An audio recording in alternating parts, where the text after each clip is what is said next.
భారత తొలి మానవ అంతరిక్ష యాత్ర గగనయాన్ మిషన్లో మరో కీలక ఘట్టం పూర్తయింది. వ్యోమగాములు ప్రయాణించే క్రూ క్యాప్సిల్స్ను అంతరిక్షం నుంచి సురక్షితంగా భూమిపైకి తీసుకొచ్చేందుకు అవసరమైన ప్రధాన పారాచూట్ వ్యవస్థను ఇస్రో విజయవంతంగా పరీక్షించింది. దీంతో గగనయాన్ మిషన్లో మరో అడుగు ముందుకు పడింది.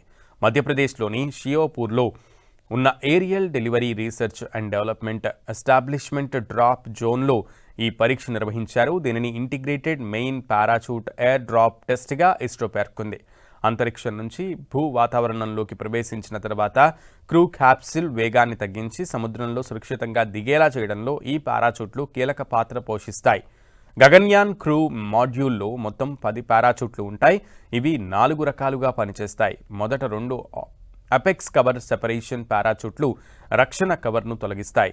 తర్వాత 2 డ్రోగ్ పారాచూట్లు క్యాప్స్యూల్ను స్థిరపరిచి వేగాన్ని తగ్గిస్తాయి. ఆ తర్వాత 3 పైలట్ పారాచూట్లు పనిచేసి 3 ప్రధాన పారాచూట్లను తెరుస్తాయి. చివరిగా ఈ ప్రధాన పారాచూట్లు క్యాప్సూల్ వేగాన్ని భారీగా తగ్గించి సముద్రంలో సురక్షితంగా దిగేలా చేస్తాయి.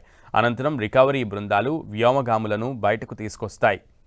తాజా పరీక్షలు భారత వైమానిక దళానికి చెందిన IL-76 విమానం నుంచి 2.5 కిలోమీటర్ల ఎత్తు నుంచి డమ్మీ బరువుతో కూడిన ప్రధాన పారాచూట్ వ్యవస్థను వదిలారు.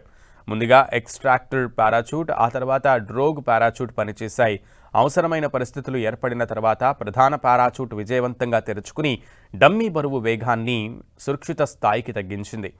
ఇస్రో, DRDO, భారత వైమానిక దళం, భారత సైన్యం సంయుక్తంగా ఈ పరీక్షలు నిర్వహించాయి.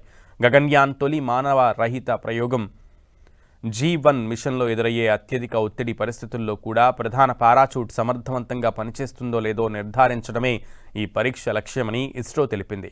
ఈ పరీక్ష విజయవంతం కావడంతో పారాచూట్ వ్యవస్థ పనితీరుపై మరింత విశ్వాసం పెరిగిందని వెల్లడించింది.